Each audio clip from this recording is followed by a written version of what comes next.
Vamos orar?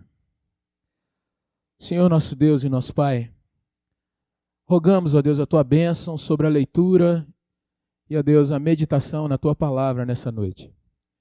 E te pedimos, Senhor, que o Senhor nos ajude não apenas a compreender, mas, ó Deus, que o Teu Santo Espírito sopre na nossa alma, sopre na nossa mente, sopre no nosso coração, ó Pai, o desejo de caminhar cada vez mais Te servindo e, ó Deus, proclamando a Tua graça, Teu amor, vivendo esse Teu amor e, ó Deus, de fato, semeando por onde nós passarmos boas novas, boas notícias, a boa notícia do Evangelho, para a glória do Teu nome e para o nosso bem, para a libertação de cativos, ó Deus, e para que o mundo veja que a Tua igreja continua proclamando o Evangelho do Senhor.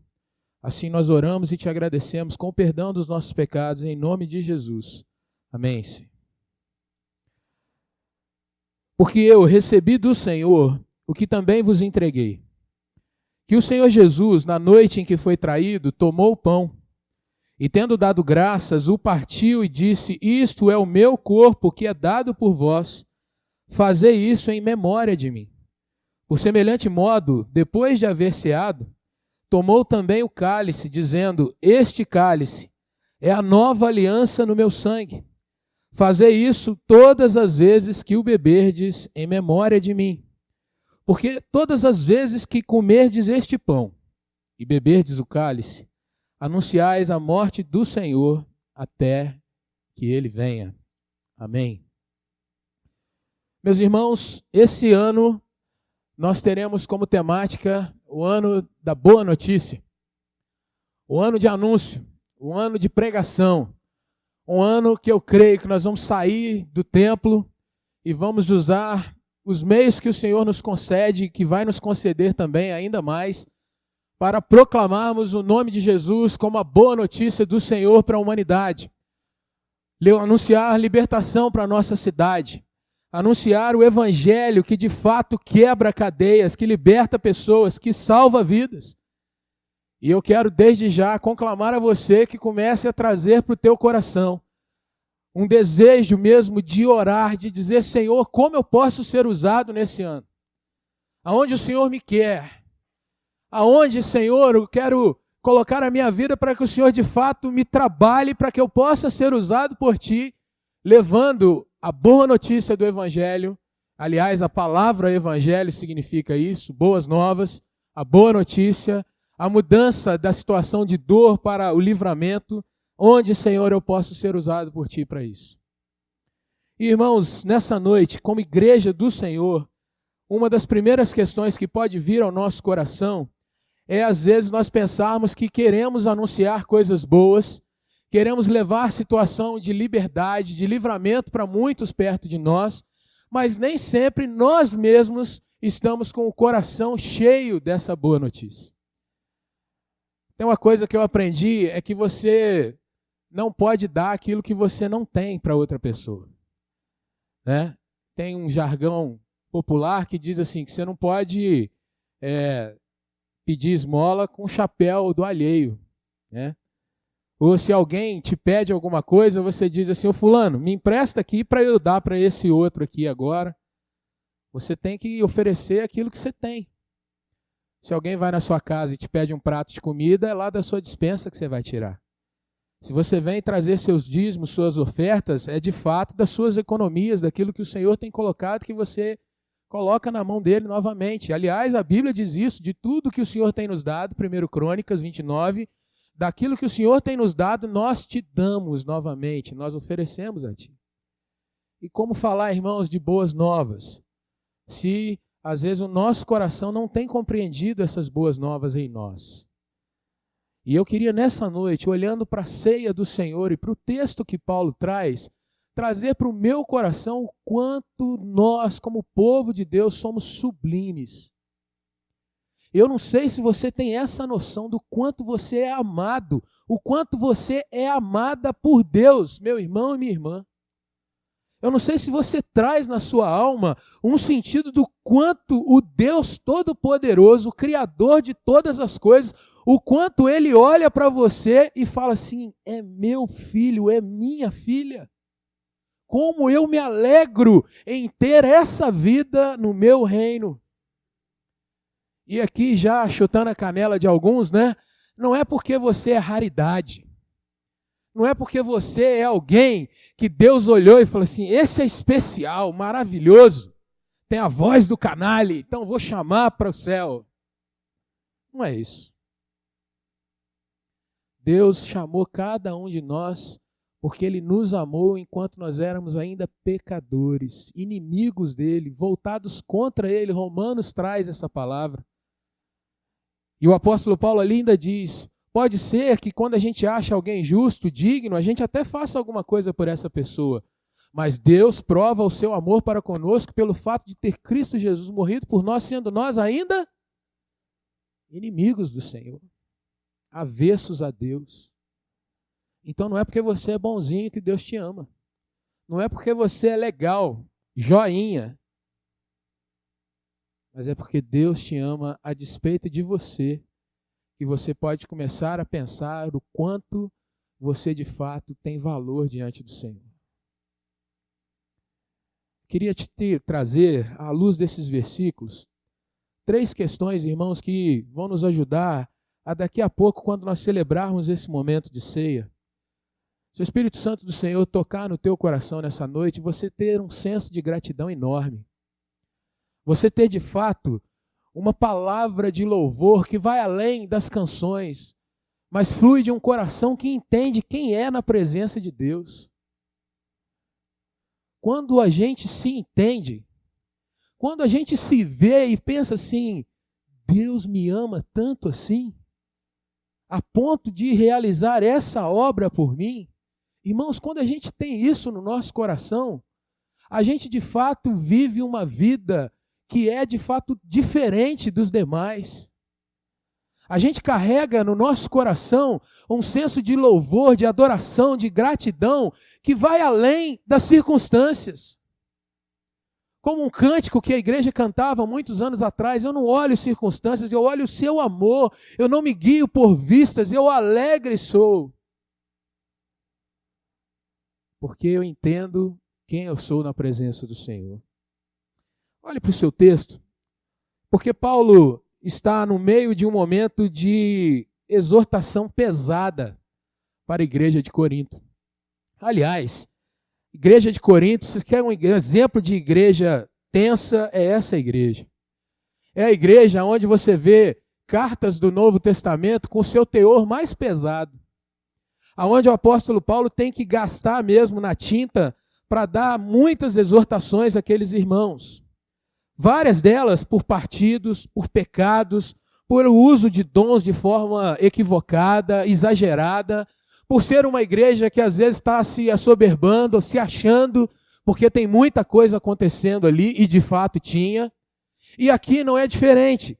Se você começar a ler a partir do versículo de número 17, você vai ver que o apóstolo Paulo começa a discorrer sobre vários equívocos, para não dizer uma palavra mais dura. Paulo começa a discorrer sobre várias situações que ele tem que reprovar aquela igreja.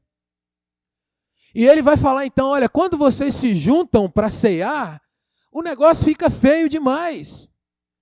E aqui, irmãos, a ceia do Senhor, como era vivida naqueles dias de Paulo e também nos dias de Jesus, um pouco antes desse tempo que Paulo está escrevendo aqui, a ceia era uma refeição onde todos se ajuntavam para comer, e comer bem, comer muito. Se você pegar os relatos da ceia de Jesus nos livros sinóticos, Mateus, Marcos e Lucas, se você pegar um pouco do que João trata, embora um pouco mais distante do relato literal, se você pegar o texto aqui, você vai ver que eles estão falando de uma grande refeição que acontecia com o povo da igreja. Não era um negócio assim de muita gente, como você vê aqui na nossa igreja. As igrejas tinham características de se juntarem nos lares, embora a igreja de Jerusalém já fosse uma grande igreja já naqueles dias.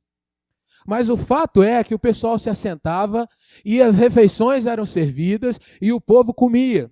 E se você prestar atenção, quando você lê, eu peço que você leia depois na sua casa com calma, você vai ver que aqui, a partir do versículo 17 até o versículo 34, Paulo vai começar a mostrar muitos problemas que havia ali.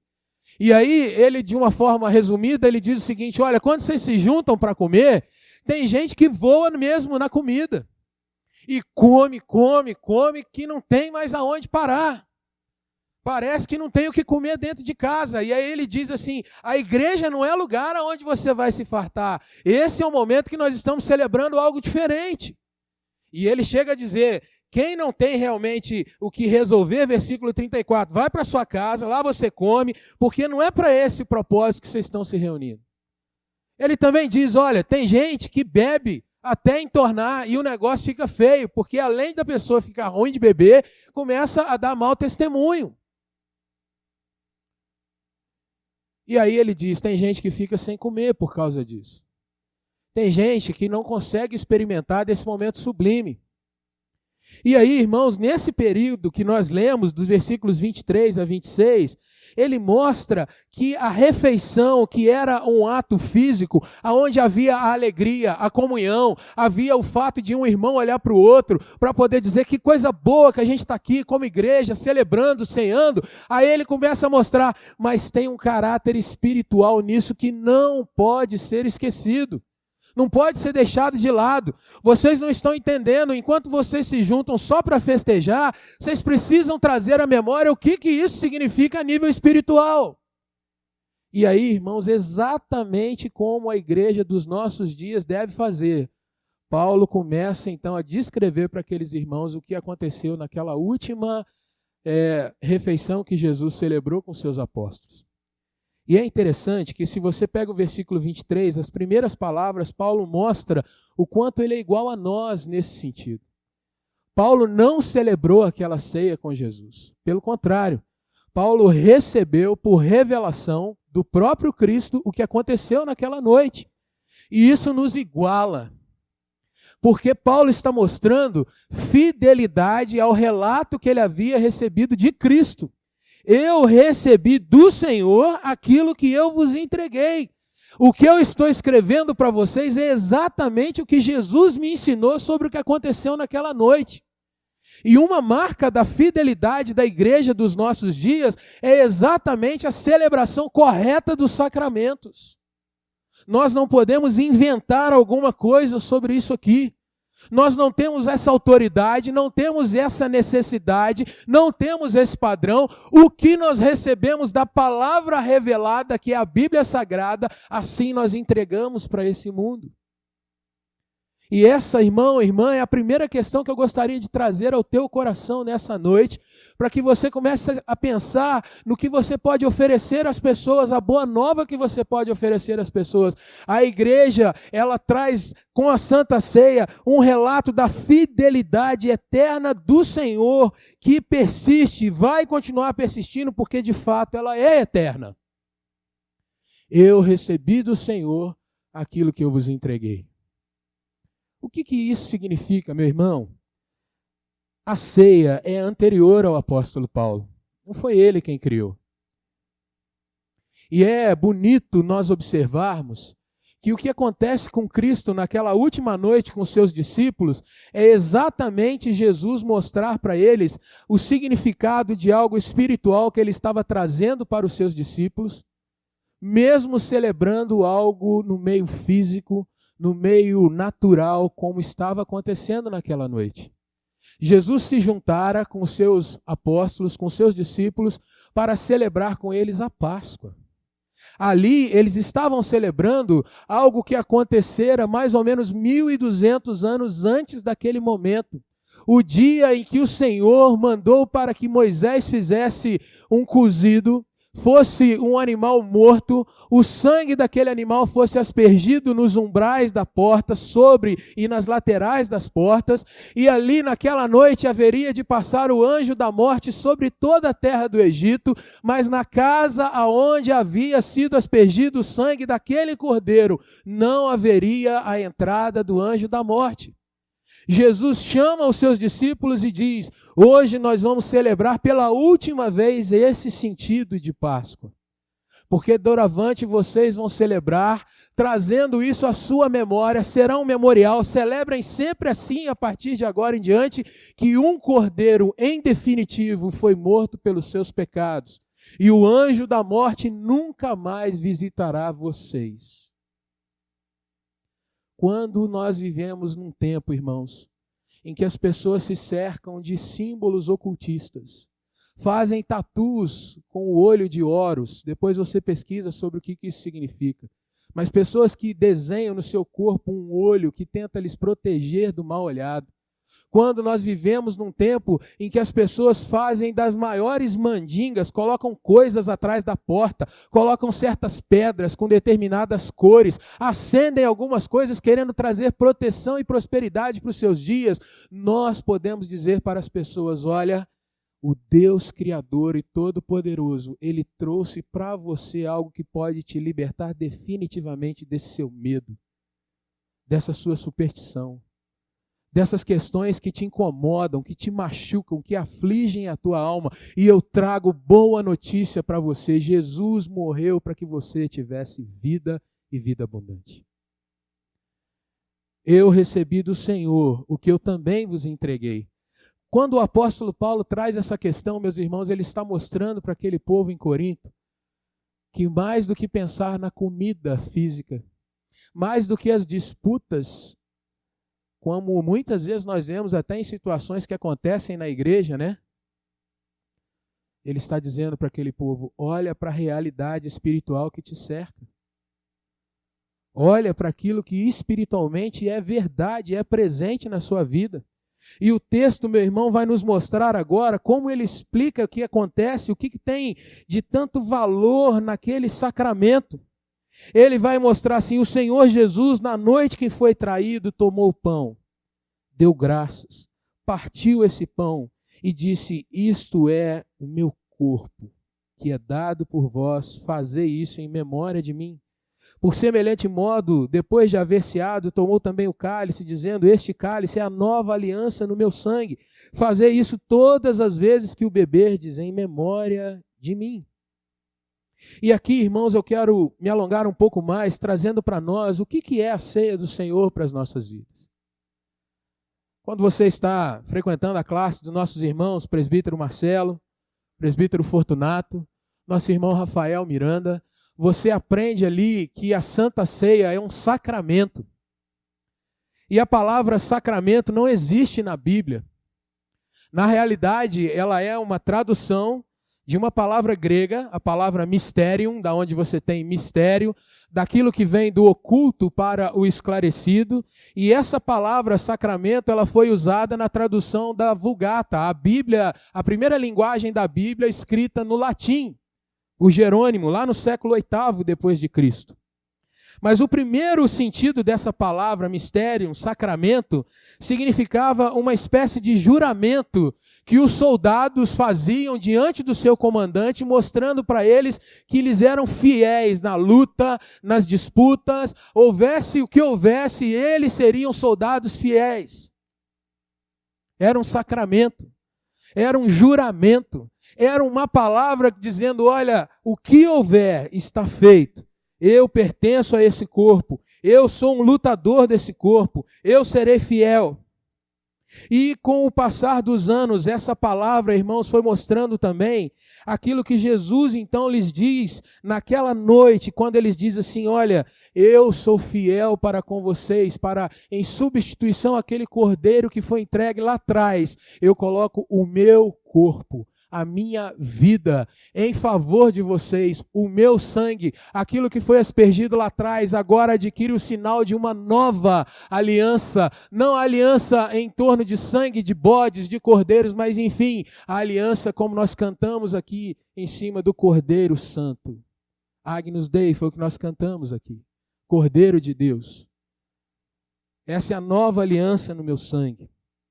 E sacramento, irmãos, como Agostinho vai definir mais lá na frente, acaba se tornando então uma questão de que é um sinal ou um signo, é uma palavra que é visível de uma graça que é invisível.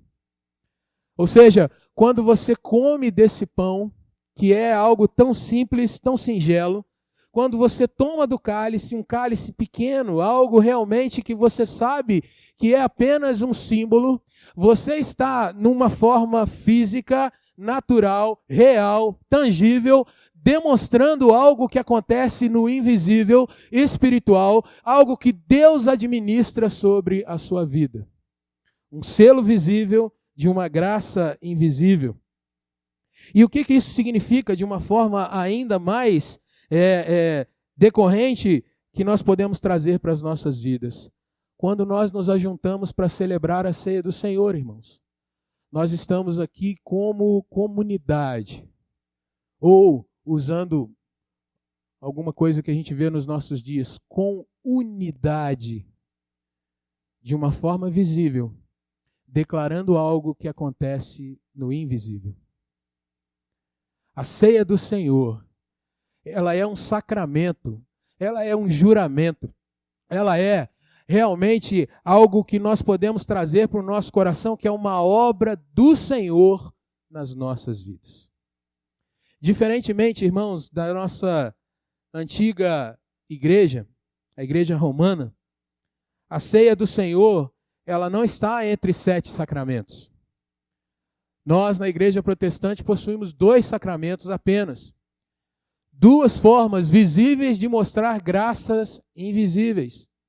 O batismo do Senhor, aonde através do sinal da água que é aspergida sobre aquele que é batizado, nós cremos que o Senhor já o recebeu nos céus, já tem o seu nome arrolado no reino do Senhor e por isso nós podemos batizá-lo. O batismo em si não salva ninguém, mas ele é um sinal e deve ser muito prezado pela igreja. Assim também é a ceia. A ceia não salva ninguém. A ceia não é aquele sacramento que você diz, eu tenho que cear porque senão eu perco a minha salvação. Não é isso. A ceia não é um sacramento, irmãos, do ponto em que na hora que você come do pão é como se descesse um raio e algo acontecesse sobre você naquele momento. A ceia do Senhor, ela é um símbolo, um sinal daquilo que de fato cremos que Deus já operou em nós. Eu já recebi do Senhor e eu já entreguei a vocês. Quando nós entendemos essa questão, irmãos, nós vamos vendo que toda aquela questão dos outros 5 sacramentos, de fato, até por coerência, já deveria ter caído. Por isso os protestantes não prezam por esses tantos sacramentos. Por isso nós temos esses 2 sacramentos, porque cremos que de fato são símbolos daquilo que Deus administra em nós verdadeiramente. Quando nós estamos participando desse momento, ainda há algo para ser destacado nessa parte mais didática, irmãos. Diferentemente dos nossos queridos católicos e também dos luteranos, nós também cremos que o Senhor Jesus está presente no ato da ceia. Mas eles, luteranos e católicos, creem que Jesus está presente de uma forma física. Ao comer do pão, seja em transubstanciação, quando isso se transforma, ou consubstanciação, quando isso vem já acompanhando, eles creem que Jesus está fisicamente, pelaquela palavra, isto é o meu corpo. Mas a igreja reformada e, consequentemente, a igreja presbiteriana, nós cremos que o Senhor Jesus está sim presente, mas da maneira que como ele diz e disse aos seus discípulos, onde estiverem 2 ou 3 reunidos em meu nome, o que ele diz? Ali eu estarei convosco. E Jesus está, então, em 100% na sua forma divina no nosso meio, não mais na sua forma física. E na sua divindade, pelo seu poder e pela sua grandeza, Jesus pode se manifestar e está aqui conosco. Mais ainda, a ceia não é um memorial apenas, como defendem nossos irmãos batistas. Eles creem que devem fazer isso apenas como uma lembrança, algo pela expressão memorial que deve ter sempre a sua visitação, mas de uma forma apenas a se rememorar. Ao contrário, Jesus, quando diz assim, isso será um memorial para vós, Jesus está dizendo exatamente o seguinte, vocês devem repetir continuamente este ato até que eu venha. Ou seja, traga isso sempre ao seu coração. Não deixe que isso se empoeire. Não deixe que isso caia na banalização. Faça o seu melhor. Preze por esse momento, entendendo que eu estou presente com vocês nessa hora. Isso é o memorial. É você ter a noção da santidade, da sublimidade, da grandeza de um momento envolvido em algo tão simples.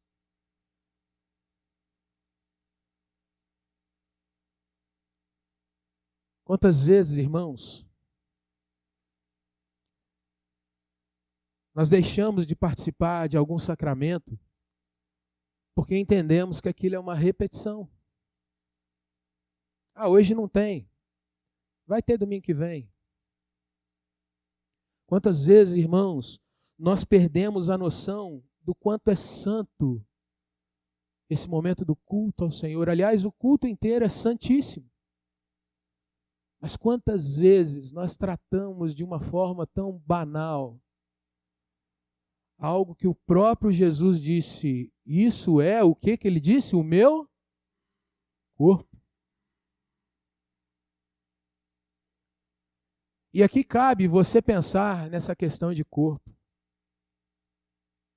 Quando nós nos despedimos de alguém num velório, você já viu como as pessoas tratam aquele corpo ali na hora?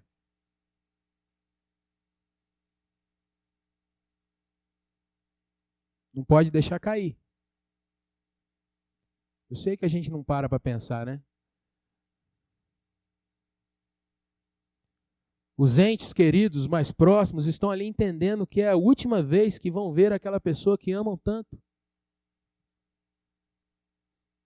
Há toda uma atmosfera de respeito.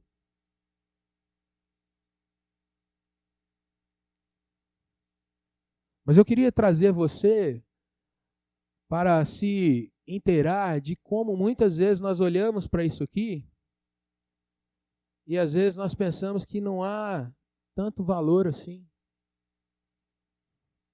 Algumas vezes nós até espiritualizamos. Não, o Senhor está nas suas alturas.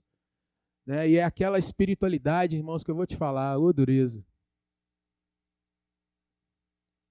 Mas o fato é que nós devemos pensar que o memorial que Jesus falou é tão sério que lá em Lucas capítulo 14 é o texto que eu mais gosto que fala de ceia. Aliás, Lucas 22, a partir do versículo 14, Jesus diz assim, eu não tomarei mais desse cálice, até que eu beba com vocês na minha volta.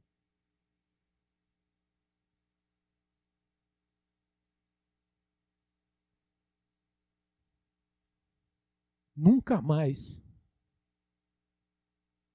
Até que a gente se encontre novamente.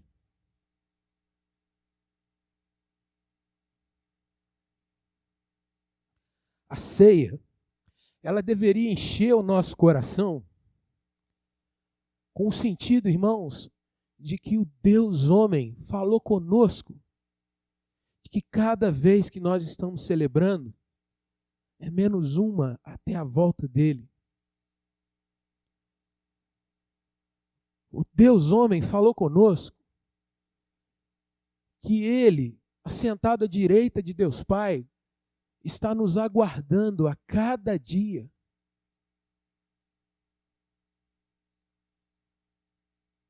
E eu não sei, meu irmão, se isso mexe ou não com o teu coração, mas se não mexe, eu queria te dizer que você tem uma pedra de gelo dentro do peito. E eu não tenho medo de falar isso para você, porque o meu desejo é que você se lembre o quanto Jesus considerou você sublime para poder sentar-se à mesa num dia como esse e poder se apossar do corpo, do sangue que ele derramou por nós numa cruz.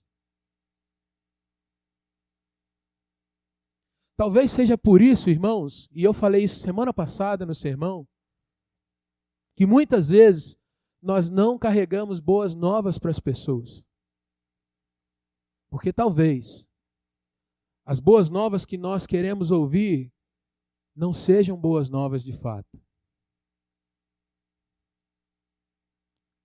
Mas eu gostaria que você pensasse o quanto certos atos são tão pequenos, mas você os considera tão sublimes, para que você, considerando um ato tão pequeno, pensasse o quão infinitamente sublime esse ato é.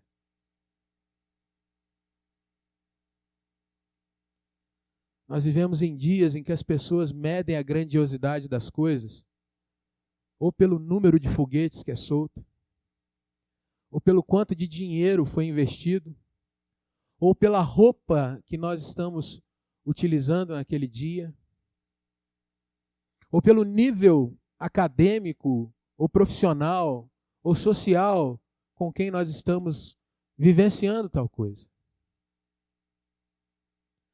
Mas de uma forma diversa, extremamente diversa, eu poderia dizer aqui, colocar para alguns irmãos para que vocês lembrassem seu coração. Quem é pai, quem é mãe aqui, você se lembra quando você pegou o filho pela primeira vez no seu colo? Ou a filha? Traz aí para sua memória. Aquele bichinho desse tamanho, ou assim, não sei, né? Vai que o seu é grandão. Mas assim. Aí você pega aquilo no seu braço. A mãe eu nem vou falar, que já é um evento, é ou não é? Mas você, pai, quando pegou pela primeira vez aquele negocinho no seu colo, você nem sabia se ia escorregar, se ia cair. E aí você soltou aquela expressão, é meu filho, é minha filha. Seu coração. O que tinha ali para que fosse te ofertado de volta? Tinha um presente? Tinha uma palavra? Valeu, pai, eu nasci? Nada. Mas o seu olhar traduzia que o seu coração naquela hora estava pleno. Eu não vou falar para avô, porque avô é um negócio mais tenso ainda.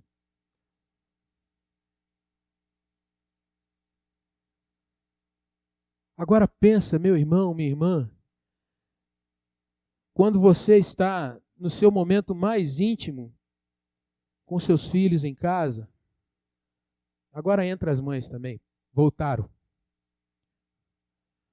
Você não quer presente. Você não quer notas altas na escola, embora isso seja o desejável. Mas esses momentos em que o pai está conversando com o filho ou a filha, o mais legal é quando a gente olha e fala assim, sangue do meu sangue.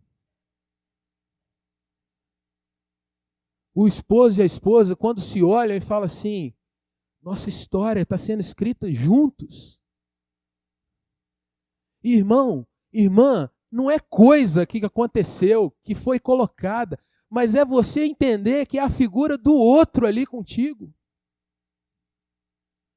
Agora, quando nós chegamos num momento como esse, é a figura da pessoa mais sublime da história, o nome mais lindo da história.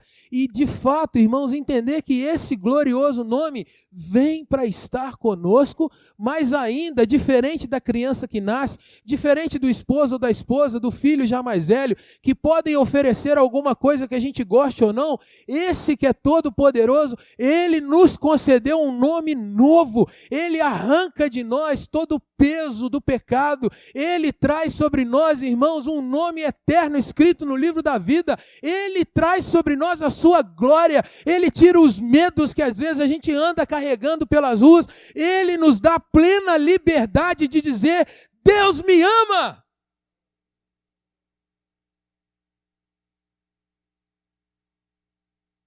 E isso, meu irmão, tem que trazer para o meu coração que eu não estou comendo um pedaço de pão apenas, mas eu estou sentando à mesa com aquele que me ama. Eu estou declarando para as pessoas aí fora, como igreja, que isso aqui é o testemunho da igreja, que Jesus entregou o seu corpo naquele madeiro para ser crucificado no meu lugar. E que eu não preciso ser crucificado mais. Louvado seja Deus. Que aquele cálice é uma aliança perpétua. Êxodo 24:8, Moisés fala do sangue aspergido sobre aquele povo, mostrando que Deus ali estava realizando com eles alguma coisa que era inquebrável. E Jesus disse: esse é o cálice da nova aliança que eu tenho com vocês. Um pacto de sangue, como ele diz em Mateus 26, quando ele celebra o registro de Mateus da celebração de sangue, da ceia. Ele diz: essa é a nova aliança no meu sangue. Irmãos, para terminar essa palavra,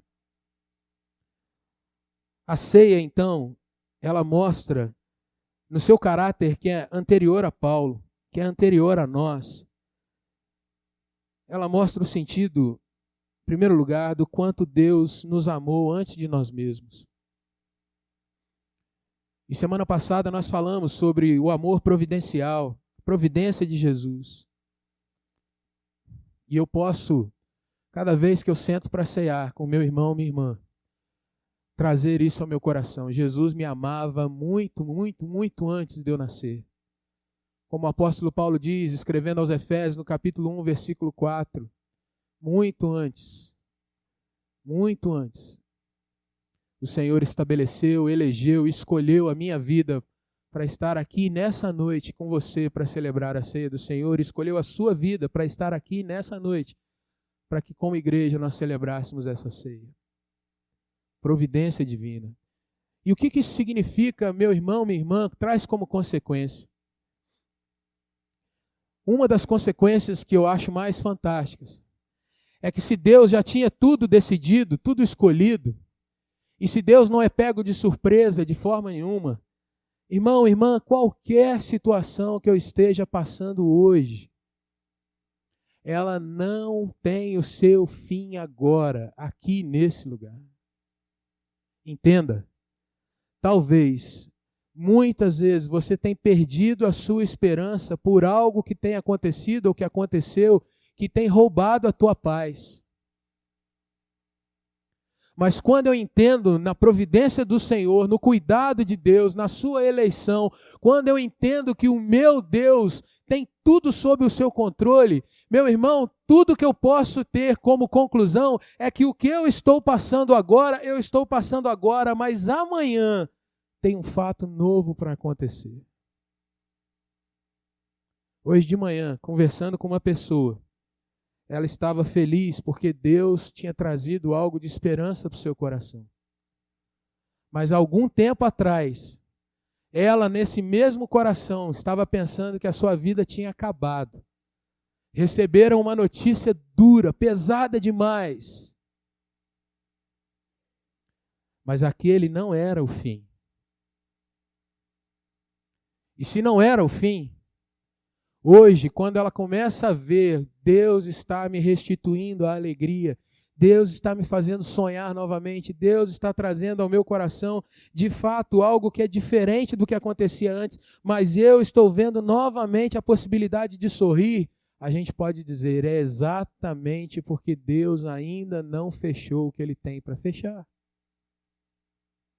E como eu falei para você aqui, na hora que nós estávamos louvando ao Senhor, talvez você carregue na pressa do teu coração alguma coisa do tipo, Deus, resolve isso hoje para mim. E o Senhor está dizendo, coma da mesa. Eu estou ministrando algo novo ao teu coração, mas calma. A minha providência tem o tempo, tem o lugar, tem a condição exata e nada escapa ao meu controle. Isso, irmão, é algo fantástico para você poder compartilhar com alguém.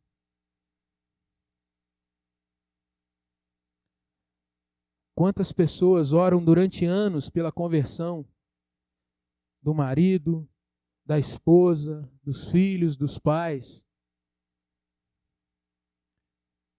Mas a Bíblia fala, lança o teu pão sobre as águas. Um dia você vai buscá-lo de volta. A segunda questão, então, vem da ceia. nós entendermos tudo isso, irmãos. É um memorial, tem que ser vivido, revisitado, cada vez trabalhado no nosso coração para que a gente não caia na banalidade. Jesus está presente nessa ceia, então louvemos, honremos o nosso Senhor. Entendamos que isso de fato é um mistério, é algo que é um compromisso de Cristo para conosco, é um sacramento, é um mistério, é um juramento do Senhor sobre nós. Mas como nós temos falado aqui, irmãos, se é um tempo de boa notícia, de boa nova, olhe para o versículo de número 26, quando Paulo encerra esse momento de falar sobre o aspecto espiritual dessa ceia. Ele diz assim: porque todas as vezes que vocês estiverem comendo esse pão, bebendo esse cálice, vocês estão anunciando algo, vocês estão proclamando algo. E aí vem, irmãos, de novo, a questão de que a igreja precisa ser cada vez mais encorajada, desafiada. A igreja precisa ter no seu coração, irmãos, que a mensagem que ela tem, num primeiro momento, é uma mensagem que pode assustar as pessoas. Esse é o tempo em que nós seremos politicamente incorretos. Esse é o tempo em que a igreja será muitas vezes desprezada pela mensagem que ela tem. Esse é o tempo em que muitos dirão, como nós ouvimos o Pedro Felipe falando aqui, falando sobre quando Paulo estava em Atenas, as pessoas diziam: nós vamos querer ouvir você numa outra hora, esse momento não, porque Paulo anunciava Jesus crucificado.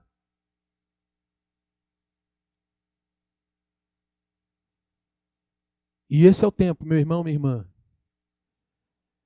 da igreja esboçar para cada um que a ouve, dizendo: olha, se nós queremos ser salvos, se nós queremos de fato ter vida abundante, em primeiro lugar é preciso entender que houve morte, morte na cruz, para que nós pudéssemos ter vida. Quantos têm, irmãos, carregado, caprichado, mascarado o evangelho? Venha para o Senhor, tudo vai ser mudado. Hoje é dia de tenda de milagres. Esse é um tempo, irmãos, que as pessoas têm se especializado, não mais numa mensagem verdadeira de trabalho, de renúncia, de suar a camisa, mas através de uma mensagem de coaching, as pessoas têm disputado como florear alguma coisa, como vender um peixe de uma forma que ele não seja real, mas ele é totalmente maquiado para não mostrar as suas entranhas. E esse é um tempo, irmãos, em que não dá mais para que nós venhamos a nos posicionar em cima do muro. Ou nós abrimos de fato o peito e começamos a caminhar debaixo de oração, debaixo de dedicação, debaixo de fidelidade e debaixo de renúncia em dizer: Senhor, eu abro mão dos meus prazeres, eu abro mão, Senhor Deus, daquilo que eu gosto, daquilo que eu amo, mas eu quero, Senhor, em primeiro lugar, dedicar a minha vida a Ti para que o Senhor me leve aonde o Senhor tem para me levar. Ou nós vamos viver sempre uma vidinha água com açúcar, em que nós somos mais ou menos benquistos por uns, mas quando nós anunciamos um pouco do Evangelho, a gente sabe que aquela rejeição vai nos afastar. E muitas vezes o medo toma conta do nosso coração.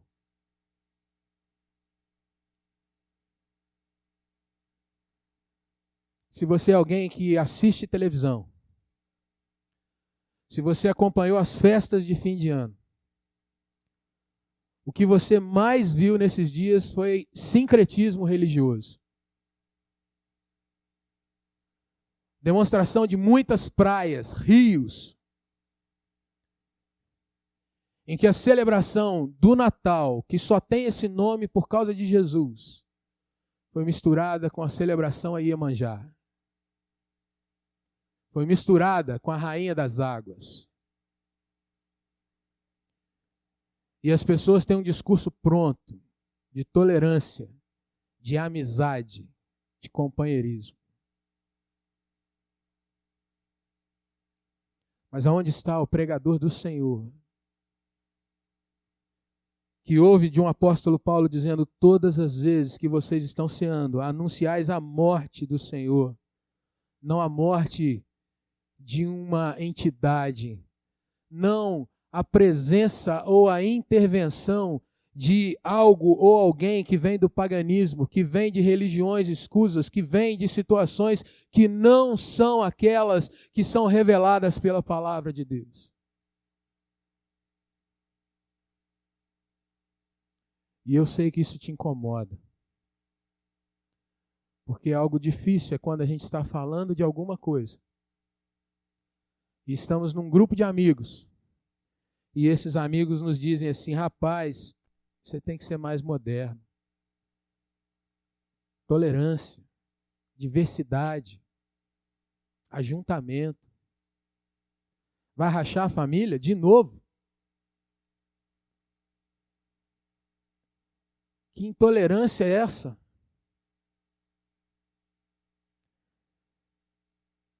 Todas as vezes que comerdes esse pão e beberdes o cálice, vocês não estão anunciando que é dar minha bênção para depois subir. Vocês não estão anunciando que é só bênção, é só vitória. Vocês estão anunciando que alguém morreu para que vocês tivessem vida. E a morte é do Filho eterno do Deus vivo. Mais ainda, até quando vocês vão anunciar isso? O que está escrito no teu texto? Até que ele venha. Irmãos, para o mundo aí fora, é uma mensagem de fato de transformação. Mas para nós que entendemos que Jesus vai voltar, é uma mensagem de esperança para o nosso coração. Esse tempo vai passar. Jesus vai voltar para buscar a sua igreja. Jesus vai voltar para me buscar e eu vou ter, meu irmão, minha irmã, um encontro com aqueles que vieram antes de mim aqui nessa igreja. Eu vou encontrar com aqueles heróis do Senhor que anunciaram o Evangelho durante muito tempo. E naquele lugar onde não vai haver mais choro, não vai haver dor, não vai haver mais nada que me separe de Deus, eu vou celebrar as bodas do Cordeiro com Ele. E a ceia não será mais dessa forma, mas será a ceia que o Senhor tem preparado, que eu não sei nem te dizer como vai ser. Mas vai ser, louvado seja Deus. E eu queria encerrar essa palavra te perguntando se você tem crido nisso. Eu queria encerrar essa palavra deixando para o teu coração responder se ao celebrar esse sacramento agora, você tem no coração um pouco do que você ouviu aqui nessa noite. Ou se você tem tido no teu coração, muitas vezes, uma questão, meu irmão, minha irmã, de como alguém que está sedento ao extremo, você vem para a ceia do Senhor dizendo: Senhor, põe um pouco de água para molhar o meu lábio, para tirar esse desespero que eu carrego, essa angústia que eu carrego. Eu queria te perguntar se quando você vem para a ceia, às vezes você vem apenas com o sentido de dizer: Senhor, perdoa esse meu pecado que eu estou carregando, mas, ó Deus, eu queria tanto ser livre. Queria te perguntar, meu irmão, se você tem entendido e vivenciado o que é a ceia de fato. Que tem essas questões. De fato, Deus nos perdoa. E louvado seja Deus por isso. De fato, Deus realmente tira a nossa sede, a nossa fome. Louvado seja Deus por isso. Mas a ceia do Senhor é aquele momento em que eu estou me encontrando com Jesus. E podendo dizer para Ele: Jesus, Teu nome é digno. Teu nome é digno. Teu nome é digno. Porque o Senhor morreu a minha morte, para que eu pudesse viver a tua vida. O Senhor arrancou de mim todo o peso do pecado. E não que eu não peque mais, mas eu sei que a cada dia o Senhor me toma pela mão e diz: vamos recomeçar e vamos caminhar. É um encontro em que o nosso Senhor está aqui, irmãos, com homens e mulheres falhos. Mas Ele não volta o rosto contra nós. Pelo contrário, Ele te olha nos olhos e diz: como eu te amo. E em dias, irmãos, que essa expressão tem sido tão solta, Jesus é capaz de falar diretamente no âmago do nosso coração.